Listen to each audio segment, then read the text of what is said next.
just a lot of things seem to be coming together for A&M, and this is just a team that it just seems like no matter who goes down or what adversity they face, like they find a way to get out of it, and it's pretty impressive. Hello, everyone. Welcome into the Texags Rewind presented by Specs. Specs Wines and Spirits Finer Foods has been a Texas family-owned destination for selections and savings since 1962. It's your one-stop shop with literally thousands of wines, spirits, and beers at an everyday lower price. All right, we're here in the Rollo Insurance Studio, and we are breaking down the program. Riley Tunnicliffe, what did you learn on the show today? Learned a lot about Omaha from Kendall Rogers. I thought it was a great segment. He offered a lot for what the Aggies have to offer in Omaha and as well as the other teams there. Cade, what did you learn, buddy?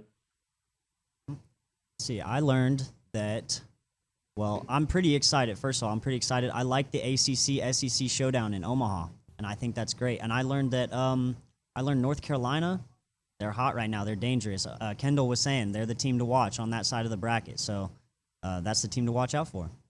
Kate, I know you've been paying attention. I've been saying that for the last couple of days here on the show. That's the team that I think might win it all. So what was on the rewind today? See, we had Stephen McGee. He was excellent. Had Jim Schlossnagle, a little preview, a little College World Series preview. Had Aaron Torres on. He was great. And then Kendall Rogers to close it out at the end. Phenomenal show. It's the rewind. Check it. So I wanted to start the conversation, and we can go kind of back and forth with the OB. How many elite teams do you think there are in the SEC this year? But before answering that, what do we consider in today's world of college football an elite team? Because with the new playoff structure and the 12 teams getting in, I think the pot gets a little bigger potentially. So just how do you define what an elite team is in today's world? And then who are those elite teams in your opinion? Yeah, I would have said prior to this year that it would be the top 4 teams plus a couple teams. Like last year, Georgia didn't make it in, but I felt like they should have made it in. So I think you could arguably say there was probably 6 teams that would be truly elite, people or teams that you feel like had on the right day, they could have won the national championship, right? 12, I'm interested to see how this plays out. Are there going to be some pretty big mismatches, 12 playing 1 per se? Like if Ole Miss makes it in, do I feel like Ole Miss is an elite team? No, I don't. I think they're a good football team, but I don't think that they were, or previous years at least, they haven't been elite. OB, your thoughts? Elite is, usually includes 4 or 5 teams at the most. Now, what I think is, I still think 10 wins is going to define a great season. Yeah. So if you get 10 wins, you've had a great season. And then you have to have, 1 loss or no losses to be elite. And I think there's probably going to be, last year, I think the SEC had 5 teams, 5 out of 12 that had 10 win seasons, I think it was. I think pursuant to our earlier conversation, I think you're probably, even with more teams, you may have less 10-win seasons because you're going to have, especially when the time comes that they go to 9 conference games, because it's just going to be harder to win. Yeah. What's interesting, though, is if you have the expanded format, if a team gets hot late, they had a rough start, let's say they drop 2 games, but they get hot late and then they win it all, you could have a 2-loss team technically be the national champion, or potentially even in a crazy, crazy scenario, maybe 3 losses. And it reminds me of the New York Giants back when Eli Manning was their QB. They had a very subpar team that was probably going to miss the playoffs, but they got hot late. They won, I think, 4 or 5 games at the end of the year, and they ended up winning the Super Bowl. And so it's all about getting hot at the right time and then making sure that when you're not on your best game, that you don't ultimately cost your team a chance for one of those playoff spots, which to OB's point is probably going to be more likely than not a 1 at most 2-loss team. Coach, I know you guys will get some time on the field tomorrow, or a little bit later today. Have you talked to the club about just the size of the Charles Schwab Field? Like with your cuts and relays, are they going to look the same? Is it going to be the same tandems? Everything's going to look and stay the same, just on a bigger scale, or will y'all tinker with that a little bit? We haven't really talked about it, but they got to see it when we finally got here yesterday, and they let you go to out on the field. No, not on the field. They let you get in the dugout and they let you get on the warning track a little bit. So the guys see it. Number one, the wind was blowing in. It's a huge park, and it's a huge park, and there's a ton of foul ground, and we're in the Midwest, so we're not playing on Bermuda grass. Like this is your like rye bluegrass type of cold environment grass. So it's really thick. If you put down a bunt, if the other team puts down a bunt, a pitcher better really get off the mound because it's not going to roll very fast. But the ballpark is most definitely huge. In terms of cuts and relays, we'll keep all that the same. But one of the key plays, which it almost happened in our game the other day, if a guy hits a really deep fly ball, let's say in left center or center field, with a runner at second base, especially if the let's say Chestnut's on the run, but he's going to catch it fine.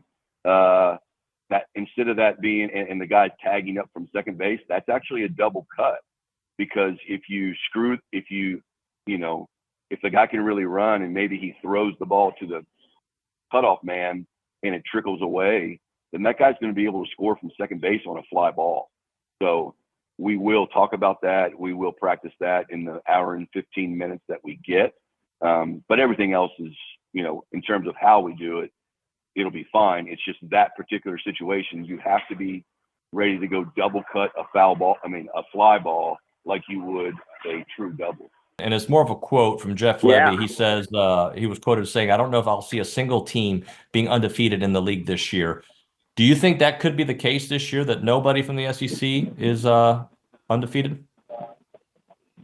I mean, I think it's almost certain. And I'll say this too, is that, and you and I have talked about this, is I think people are going to have to readjust expectations so much in this new world of the SEC, where it's not only Texas and Oklahoma, but as I repeatedly say, there's no divisions, right? So, even a Georgia is the pinnacle of the sport. We all get that. Well, guess what? They replaced Vandy and South Carolina on the schedule this year with Alabama and Ole Miss. Well, they played Ole Miss last year. So Alabama and Texas. And oh, by the way, both of those games are on the road. So it's just, I just sit there and say, I think that is reality. And I think there are going to be really good teams that are 8-4. And 8-4 in a lot of places in the SEC in previous years would be considered a disaster. This year, it isn't going to be. And the good news is, obviously, you expand the playoff. It kind of changes the calculus a little bit. But look at Oklahoma. Look at Oklahoma's schedule. At LSU, Bama at home, Texas on a neutral. Their seventh toughest game is at Auburn, and every Texas A&M fan knows just how tough it is to go to Auburn and win. So, yes, I agree with that, almost 100%, is I just don't think it's realistic. I mean, like I said, Georgia has to go to Texas and Alabama. Alabama has to go to Oklahoma and LSU and Tennessee. It's just not realistic, but I just think this is the new world that we're entering. In many ways, I'm excited, but like I said, I think there's going to have to be a lot of people that adjust expectations, because what was attainable in a previous iteration of the SEC, I just don't believe is attainable in 2024 or going forward. Just what did you think during that seventh inning as it started spiraling out of control for Oregon? Yeah, well, my first thought was, early in the game, before that big inning, I was thinking, we're going to be playing another game here tomorrow night, because, Brockmore had gotten in a really nice groove for Oregon.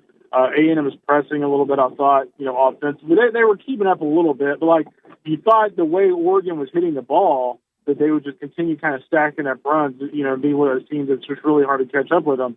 But, you look at that inning as a whole, I think there are a lot of moving parts that inning. And you have Oregon. I cannot believe that they did not have anybody up in the bullpen, even until it got to 8-8. It took to 8-8 for them to actually get someone up throwing soft toss to the bullpen. So I think the moment kind of caught up with them. It's very seldom that I look at college baseball and go, hey, the crowd affected that. But 100% in that situation, not only did the crowd affect Brockmore on the mound, but I thought the crowd affected Wise to some extent. I think things kind of caught up with him a little bit. And obviously, it turned out the way it did. But, I just think you look at this A&M team, and somebody asked me yesterday, like, hey, what are the teams that you feel like are the teams of destiny here? And you look at North Carolina on the one side of the bracket, and all the big hits they got into the postseason, and then man, I'll look at A&M. You look at the little bit of luck they got against Texas with the ball hitting hitting third base to essentially win that game. You look at Braden goes down, Tadeo goes down, and what happens? The guy that replaced Braden Montgomery, who's got 2 home runs all year, gets both hits in that big inning and hits a grand slam. It's just a lot of things seem to be coming together for A&M, and this is just a team that it just seems like no matter who goes down or what adversity they face, like they find a way to get out of it, and it's pretty impressive. Riley, tell the people what you need to tell the people. You need to like, comment, and subscribe as well. If you can make it, go to Omaha this weekend and support our boys. Can you give us a fake smile to close out the segment? All right, Cade, your turn. I don't think I want to see that ever again. We'll see you next time.